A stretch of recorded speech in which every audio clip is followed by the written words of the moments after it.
Meus cumprimentos aos participantes desse curso de Segurança Alimentar e Nutricional.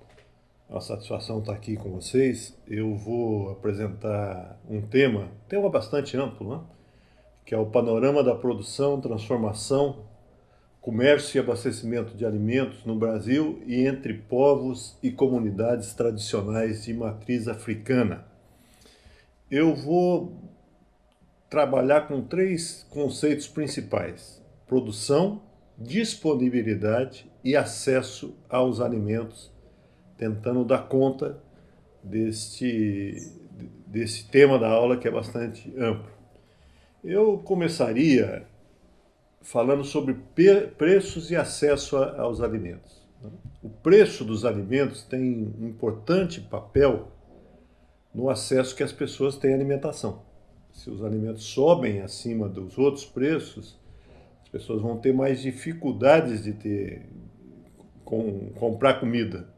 Isso é especialmente verdadeiro para os mais pobres, que gastam parcela considerável de suas rendas com a compra de alimentação. Então, os preços de alimentos, eles são um indicador sintético tanto da produção de alimentos quanto da capacidade das pessoas comprarem ou terem acesso à alimentação. Então vamos ver os preços de alimentos, como eles vêm se comportando no mundo e no Brasil. Então vou começar com o mundo. Queria que vocês olhassem esse gráfico aqui. Esse gráfico é o índice de preços de alimentação que a FAO calcula sempre, todo mês ela solta uma publicação e mostra os preços dos alimentos. Vamos pegar essa linha amarela que é já descontada a inflação, os preços, chamados preços reais de alimentação. Então mostra desde 1960 até 2017 como os preços dos alimentos vêm se comportando no mundo. Então no século passado, de 60 a 2000, houve uma trajetória nada comportada, né? Havia picos em alguns momentos, houve uma trajetória de decréscimo dos preços dos alimentos no mundo, que durou aí 40 anos, talvez até mais, até antes de 60 isso já acontecia. A partir de 2000, 2003, a gente observa uma trajetória diferente, uma trajetória de crescimento dos preços dos alimentos no mundo. Isso pode levar algumas pessoas a imaginar que a gente não está dando conta de produzir alimentos para os mais de 7 bilhões de habitantes do planeta, que daqui a pouco serão 9 bilhões. Isso não é verdade. A produção está crescendo acima da população. Mas alguns países têm um crescimento da renda muito alto. E a renda também influencia no consumo de alimentos. Então, vamos pegar o caso da China, que tem 1 bilhão e 300 milhões de habitantes, né? Uma parcela considerável da população mundial. A China está crescendo muito em termos econômicos. Tem uma população muito pobre ainda e que está aumentando a renda. E quando as pessoas muito pobres aumentam a renda, aumenta consideravelmente o consumo de alimentos. Então, o que a gente vem observando no mundo é que a oferta de alimentos vem crescendo, acima do crescimento populacional, mas o crescimento da demanda tem sido um pouco maior, porque a renda das pessoas de países muito populosos como a China está aumentando. Isso tem pressionado o preço da alimentação para cima. Uma outra questão é a mudança de hábito alimentar. Nós vamos substituindo, à medida que vamos ganhando mais, ficamos com maior renda, substituindo proteínas vegetais, soja, feijão, por carnes, por leite, por chamadas proteínas animais. Quando você consome diretamente a proteína vegetal, você tem um impacto numa atividade agropecuária, que é a produção de feijão, a produção de soja. Quando você consome as proteínas animais, você tem dois impactos. Você vai ter que produzir milho e soja para fazer ração e depois vai ter a atividade pecuária. Então as exigências sobre a produção agropecuária, a pecuária especialmente, aumentam, né? Então a gente tem que ter um ritmo de crescimento da produção maior para atender essa mudança de hábito de consumo. Então, de forma que nós temos isso aqui, um aumento do preço dos alimentos no presente século. E no Brasil? O que aconteceu no Brasil? A mesma coisa? Aumento de preço? Se nós pegarmos esse outro gráfico aqui, que é um gráfico de barras, eu comparei aqui o preço da alimentação com o preço ao consumidor, chamado IPCA, que é o Índice Oficial de Inflação no Brasil. Então, nesse gráfico, o azul é o índice de preço de alimentação e o vermelho, ou marrom, é o índice de preço do IPCA. Então, o que a gente observa a partir de 2007? Que em todos os anos, com exceção de 2009, o preço da alimentação subiu acima dos outros preços. Então, a partir de 2007, nós tivemos no Brasil um agravamento desse indicador social. A comida ficou relativamente mais cara, tanto que a gente consome em casa quanto que a gente consome como refeições em bares, restaurantes, ficou relativamente mais cara que os outros preços que o consumidor paga. Isso tem um efeito social perverso. A razão deste aumento de preços da alimentação no Brasil é diferente da razão mundial. A nossa produção vem crescendo, a nossa oferta vem crescendo bem acima da demanda brasileira. O que acontece com o Brasil é que o Brasil virou um grande exportador de alimentos. Eu queria mostrar nesse outro gráfico aqui. Então, são duas linhas só. Essa linha vermelha são as exportações brasileiras de produtos agropecuários para alimentação. E essa linha azul são as importações. Então, observe que elas vão se deslocando, né? Como se diz, o jacaré vai abrindo a boca, especialmente a partir de 2000. Então, as exportações brasileiras crescem muito, as importações praticamente se mantêm constantes, e o que acontece no mercado internacional acaba sendo transmitido para o Brasil. Os empresários, a lógica deles é a seguinte: se vender por 1.000 lá fora, vende por 1.000 aqui dentro também. Não vende por 500. No caso do trigo que a gente importa, ele aumentou lá fora, também fica mais caro o nosso macarrão, o nosso pão, as bolachas do dia a dia, que cada vez mais as pessoas consomem esse tipo de produto. Então, porque o Brasil virou um grande exportador de alimentos, é que nós passamos a ter um crescimento do preço da alimentação no Brasil mais alto que os outros preços ao consumidor. Esta é um indicador perverso. Nós temos que considerar essa situação. Eu queria ainda passar a comentar agora a disponibilidade de alimentos no Brasil. Então, uma questão é a produção. A produção, o quanto se produz alimentos. Isso não quer dizer que isso está disponível para as pessoas. Um país produz alimentos e pode vender para fora. Então, isso não fica disponível para a sua população. Então, a disponibilidade de alimentos é a produção de alimentos de um país menos o que é exportado. E o país pode importar, isso fica disponível para a população, mais o que é importado.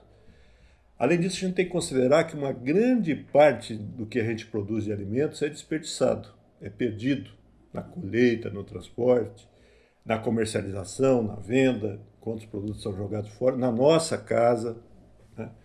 Os consumidores, especialmente os mais ricos, é verdade, jogam parte da comida que compram fora. Isso não é pequeno, né? Em torno de 20% a 30% do que a gente produz é perdido. Então temos que tirar as perdas também. Tem outras questões, variação de estoque, uso de alimentos como sementes, mas isso são menos importantes. A disponibilidade depende da produção, do comércio exterior, tira a exportação, soma a importação e das perdas. Então isso que chama-se disponibilidade no conceito que a FAO tem utilizado.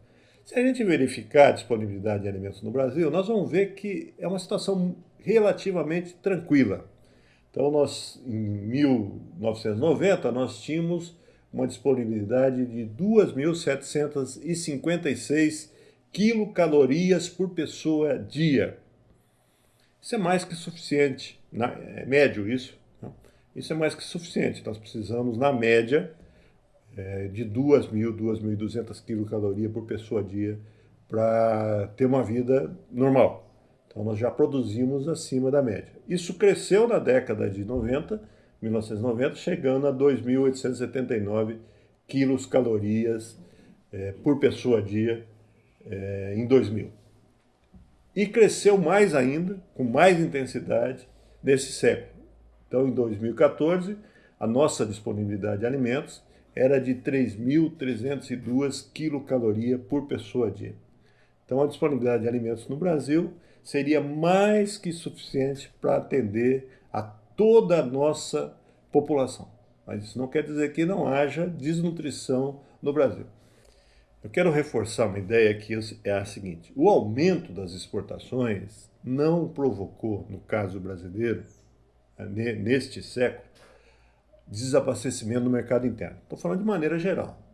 Algum tipo de produto ou outro pode ter acontecido, mas de maneira geral, não. Então nós conseguimos aumentar as exportações e ao mesmo tempo crescer a disponibilidade interna de alimentos. Qual que é a explicação? É o grande aumento da produção brasileira, da agricultura brasileira. Vou mostrar aqui um gráfico para vocês. Olha, esse gráfico aqui é a produção brasileira de grãos, que é a produção que envolve principalmente soja, milho, arroz, feijão, algodão e trigo. São 15 grãos, mas esses 6 que eu citei são os mais importantes, bem mais importantes que os outros. Então, o que a gente observa entre o período, começo da década de 1980 e a safra 2014-2015? Que a área de grãos teve um crescimento, essa linha de baixo, mas a produção de grãos teve um crescimento muito maior. Nós praticamente quadruplicamos a produção de grãos no Brasil. Saímos de 50 milhões de toneladas, passamos para quase 200 milhões de toneladas produzidas de grão no Brasil. Esse grande crescimento da produção aconteceu também, por exemplo, nas carnes, né? Com a pecuária da avicultura, da suinocultura, da bovinocultura. Um aumento menor, mas considerável, aconteceu na produção de leite, produção de ovos.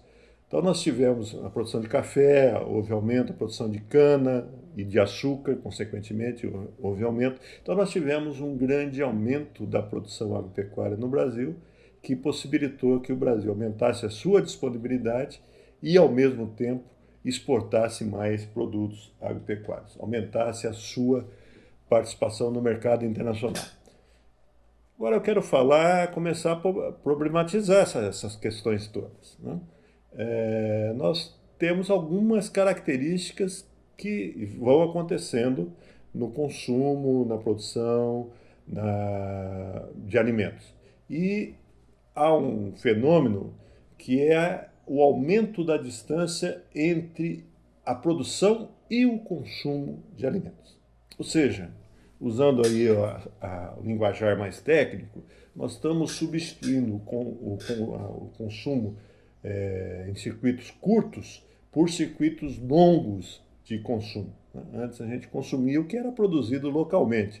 Hoje a humanidade consome produtos, alimentos, inclusive, vindo de regiões muito distantes. Por que isso aconteceu? Quais são as razões para isso ter acontecido? Nós temos, por um lado, um grande aumento da produtividade do trabalhador agrícola. Antes, um agricultor sustentava com a sua produção, estou falando de séculos atrás, 5 pessoas. E às vezes não conseguia, né? Porque havia quedas e a fome engraçava. É, hoje um agricultor, com sua produção, com todo o maquinário embutido, com toda a tecnologia embutida, consegue produzir alimentos para 50, 80 pessoas. Então ele consegue abastecer um número muito maior de pessoas. Uma outra razão do consumo ter se afastado da produção é a urbanização. As pessoas moram nas cidades e não produzem diretamente seus alimentos. Tem que ser abastecido por pessoas moradoras de outros locais. E as cidades, há cidades muito grandes. Vamos dar um exemplo bem contundente, que é o caso da cidade de São Paulo, da grande São Paulo, melhor dizendo. São 20 milhões de habitantes morando próximo e que consome alimentos vindo de regiões cada vez mais distantes, né? Então a urbanização também, o crescimento das cidades, especialmente das grandes cidades, afastou a produção do consumo. Nós temos o desenvolvimento da indústria alimentícia. Então a indústria alimentícia vai se desenvolvendo, gerando tecnologias de conservação de alimentos. Uma série de tecnologias de refrigeração, uso de conservantes, que vai possibilitando que os alimentos sejam consumidos muito tempo depois de serem da produção agropecuária ter acontecido. Né? Se você produzir, já tinha que consumir imediatamente, in natura. Agora não, os alimentos são consumidos, muitos deles, há meses, às vezes alguns anos depois de serem produzidos. Tivemos um desenvolvimento do meio de transporte, né? Meio de transporte com refrigeração embutida, meio de transporte que carregam capacidade de transportar alimentos para muito longe, com custo relativamente baixo, porque são de grande capacidade. Bom, então nós tivemos aí um distanciamento entre produção e consumo, que a gente pode perceber isso através de alguns indicadores. Por exemplo, o aumento de produtos industrializados. Vou pegar o caso do Brasil. Em 1980, o Brasil, nós consumíamos, do que a gente consumia, já 56% dos nossos alimentos eram industrializados. Em 2012, isso atingiu a marca de 85%, crescimento aí de 30, quase 30% percentuais de 80 a 2012, nesses 32 anos decorridos. Pode ser que isso esteja parando esse crescimento. Né? Há uma certa valorização maior agora dos produtos in natura. Né? Então isso pode estar diminuindo.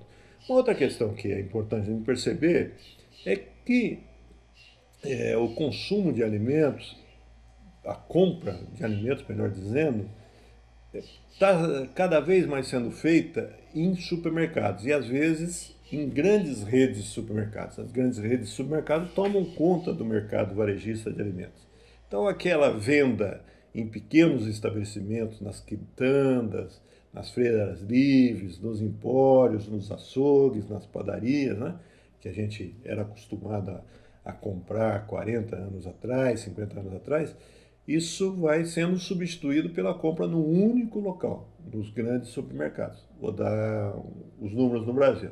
Então, nós tínhamos em 1970, supermercados vendiam apenas 29% dos alimentos que nós consumimos. Hoje, eles vendem 90, quase 93% dos alimentos que nós consumimos. Então, houve muita mudança na comercialização dos alimentos. Eu vou dar um exemplo para ilustrar o caso da cadeia do leite. Como é que a gente consumia leite, produzia e consumia leite, produzia, vendia e consumia leite há 40, 50 anos atrás? Aliás, isso acontece em algumas regiões do Brasil ainda hoje. Então, o pequeno sitiante, o chacareiro produzia o leite in natura e saía de manhã distribuindo esse leite in natura nas casas das pessoas. As pessoas pegavam esse leite in natura, ferviam o leite in natura e consumiam leite. Né? Então o leite não tinha industrialização e era consumido próximo do seu local de produção. Aí veio, até com a ajuda da legislação sanitária, a exigência de se pasteurizar o leite. Pasteurizar o leite precisa ser industrializado. Então o leite passou a ser vendido pasteurizado, industrializado e já distribuído através do comércio. Não é mais o pequeno sitiante, o chacareiro, que vem entregar o leite na porta da casa das pessoas. As pessoas vão no comércio e compram leite. E o passo seguinte foi a tal da uperização do leite, ou leite de caixinha, leite de longa vida, que permite que o leite pasteurizado estragava, né? Azedava alguns dias depois. O leite de longa vida não estraga mais, né? Então a gente compra o leite, guarda lá no armário e consome por um mês inteiro o leite que a gente comprou no supermercado. E isso permitiu aumentar a distância da produção ao consumo. São Paulo, o estado de São Paulo, dando um exemplo do estado de São Paulo. O estado de São Paulo, na década de 1990, na metade da década de 90, produzia todo o leite in natura que precisava aqui no estado.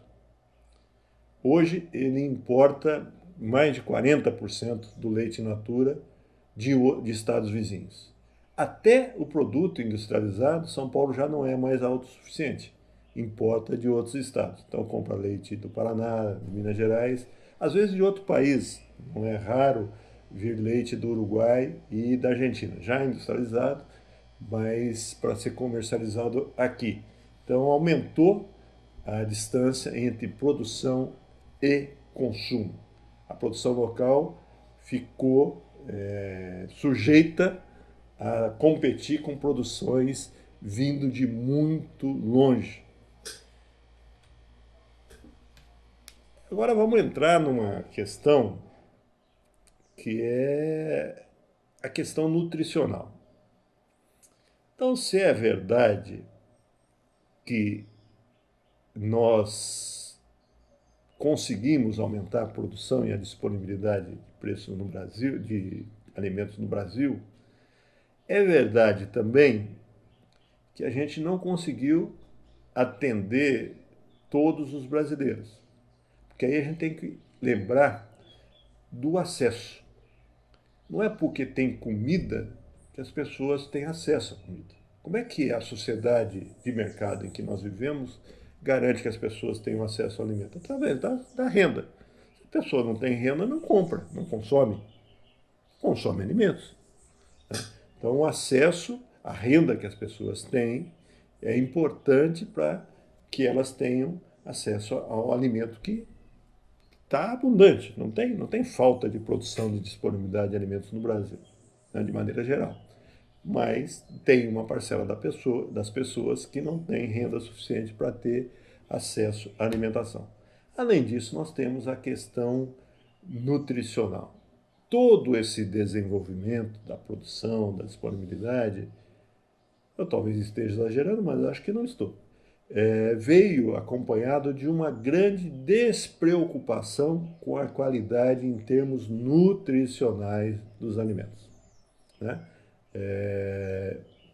Sobre algumas mudanças foram justificadas por questões sanitárias do leite, né? Então não podemos consumir leite in natura, podemos ferver leite em casa, temos que comprar o leite industrializado, que é um leite com qualidade sanitária melhor. Podemos discutir um pouco isso, né? Mas essa foi a grande justificativa. Nós precisamos ter maior sanidade nos alimentos. E precisamos mesmo, ninguém discorda que precisamos. Mas podemos ter uma boa sanidade de maneira diferenciada, né? E a indústria alimentícia, que cresceu muito a sua participação, a indústria alimentícia hoje é a principal indústria de transformação no Brasil. Ela aposta muito em alguns atributos dos seus produtos. Aposta na saciedade. Então ela quer que as pessoas se sintam satisfeitas, com o bucho cheio e gostem dos alimentos. Tem um paladar, né? Então, taca açúcar, porque desde criança a gente aprende a gostar de açúcar.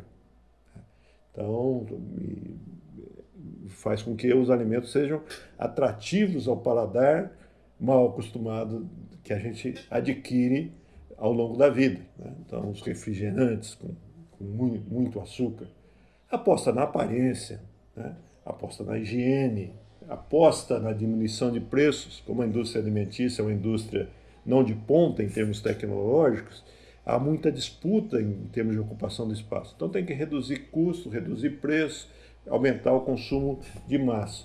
Aposta no ganho de status também, não é? As pessoas consomem alimentação, se diferenciam pelo tipo de alimento que consomem, né? É muito comum isso, né? E aposta nada ou muito pouco na nutrição. Essa que é a verdade. Não há uma preocupação com a nutrição. Então, vai aumentando a disponibilidade, vai aumentando a oferta de alimentos, mas não vai aumentando a qualidade da alimentação.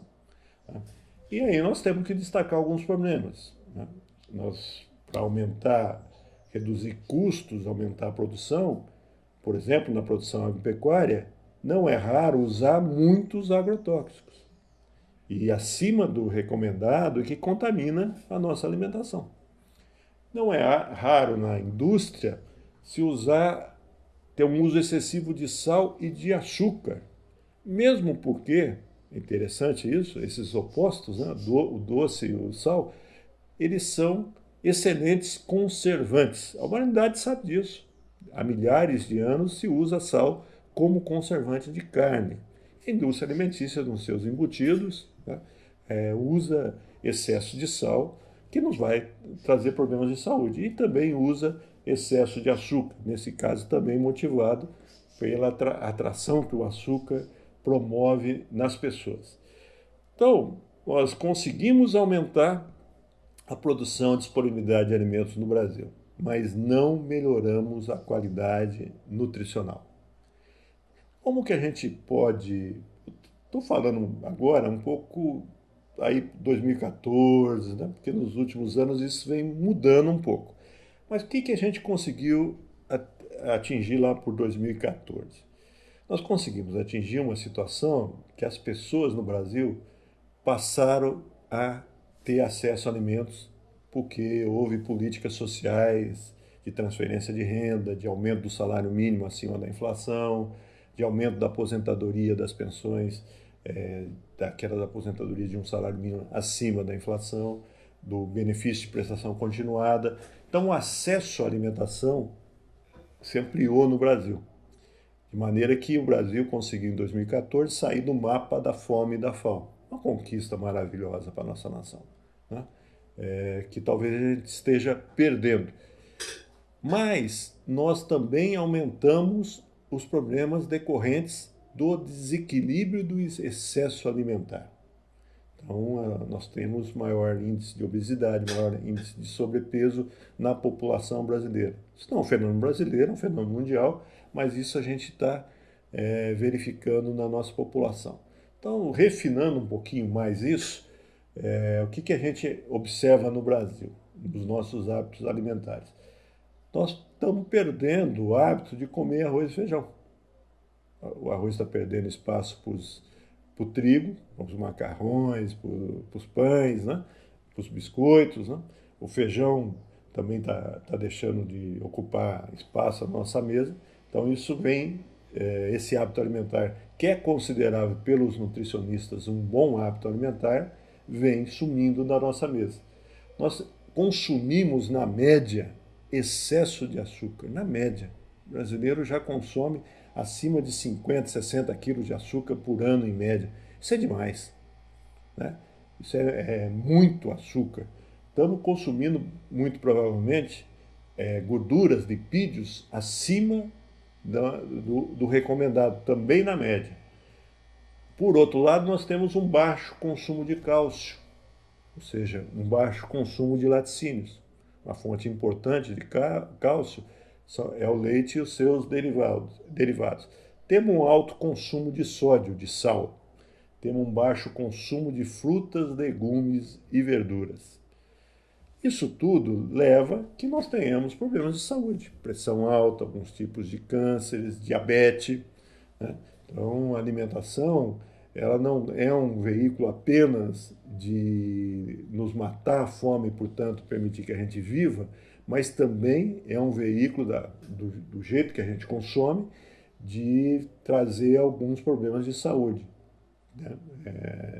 E, portanto, fazer com que a gente viva menos do que poderia viver se tivesse hábitos alimentares mais saudáveis.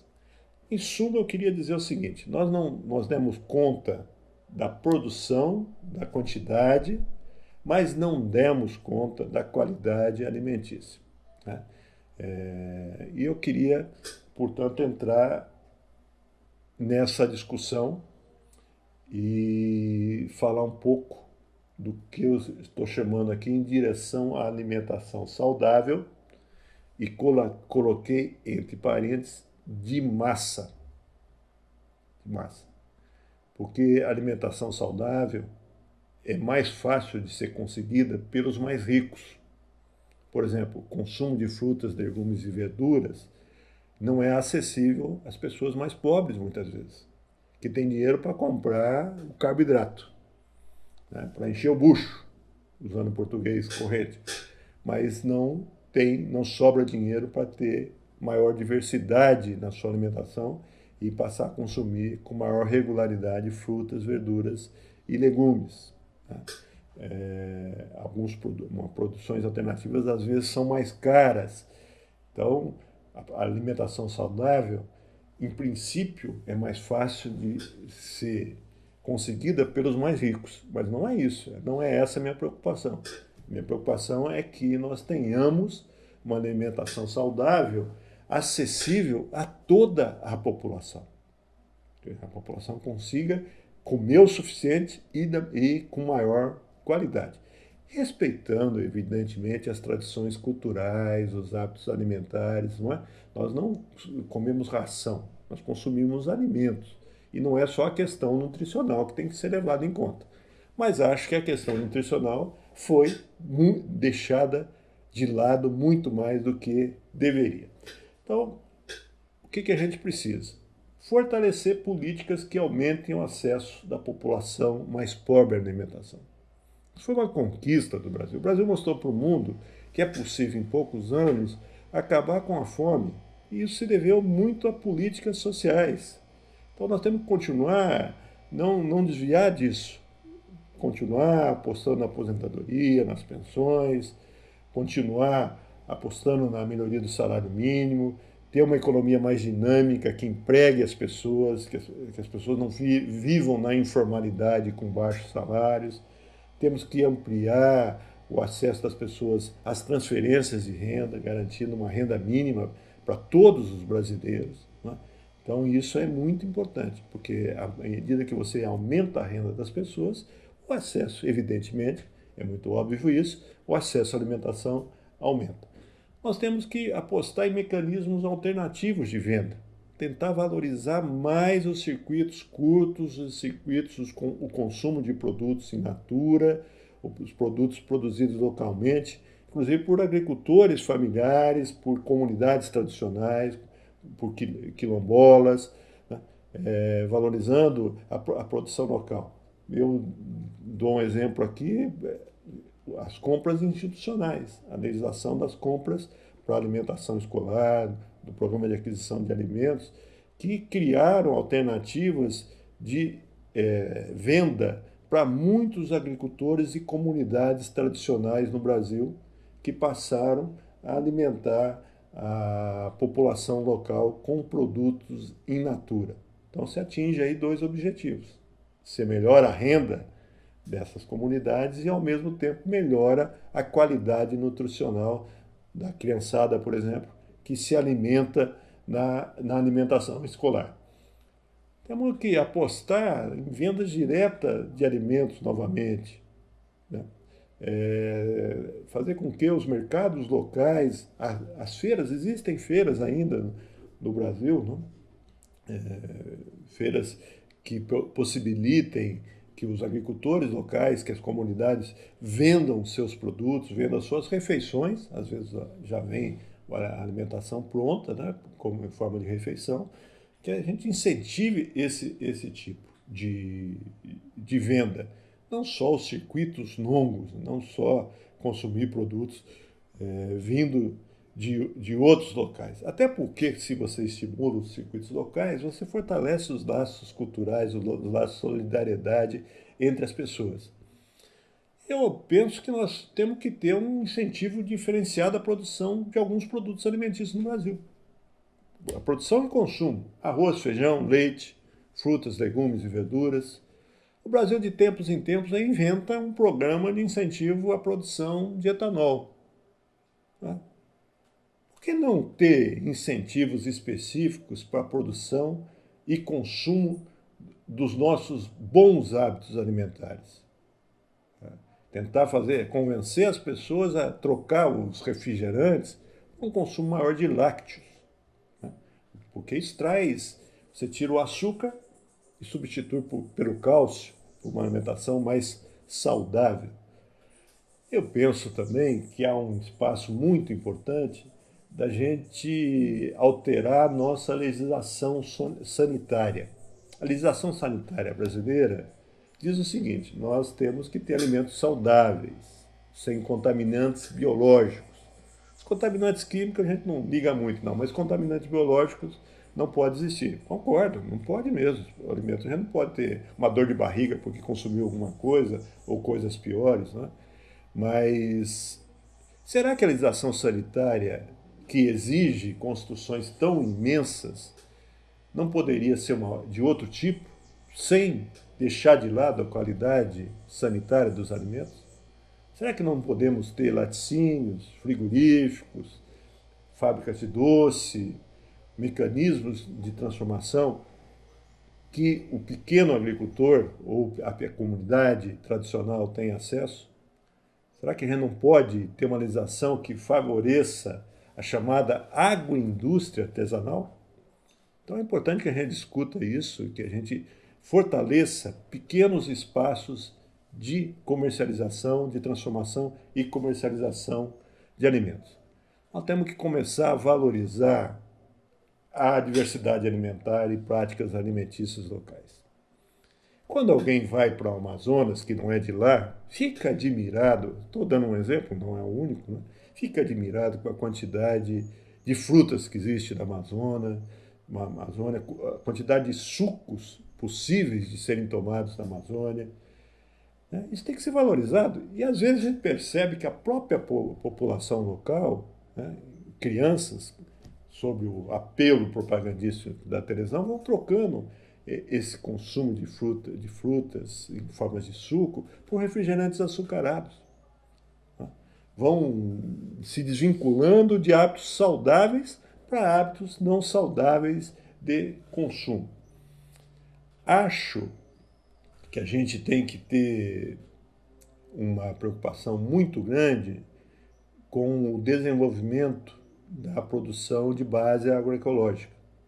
No meu entendimento, produção de base agroecológica não é uma volta ao passado. Ela precisa ter pesquisa, precisa ter extensão. Nós precisamos gastar mais dinheiro público para viabilizar.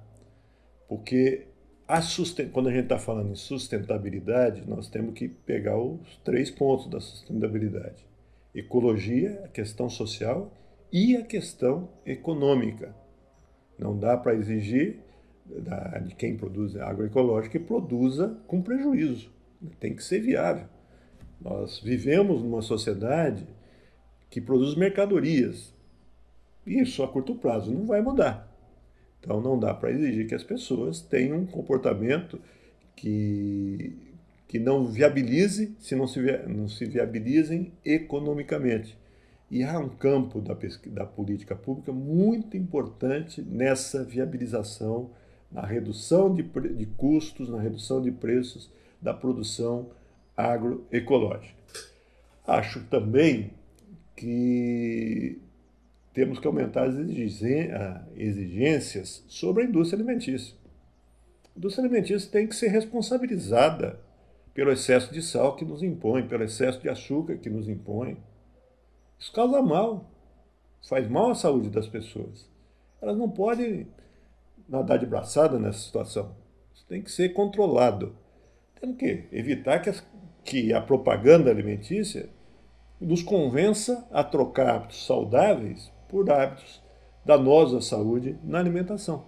Regulamentar mais fortemente a propaganda alimentícia nos meios de comunicação. Evidente que a gente tem que tomar alguns cuidados, né? Pensar em transformação, pensar em mudanças. Nós temos situações complicadas nos nossos hábitos alimentares, não esquecendo que nós vivemos numa sociedade muito urbanizada, não dá para esquecer isso, né? Não há no horizonte próximo perspectivas que isso mude, não esquecendo que nós vivemos numa sociedade que os produtos são valorizados nos mercados, uma sociedade de mercadoria, uma sociedade mercadológica, né? Não esquecendo todas essas situações que nos impõem um abastecimento de uma população de mais de 7 bilhões de pessoas no mundo. Então, a exigência de produção é muito alta. Mas dá para alimentar todo mundo, dá para alimentar os 9 bilhões que nós seremos em 2050, certamente com novos tipos de produtos, com produtos mais saudáveis. Eu gostaria, por fim, de sugerir a leitura de alguns textos da FAO. eu coloquei aqui 5 textos da FAO que tratam desses vários pontos que eu comentei na aula. E até uma próxima oportunidade.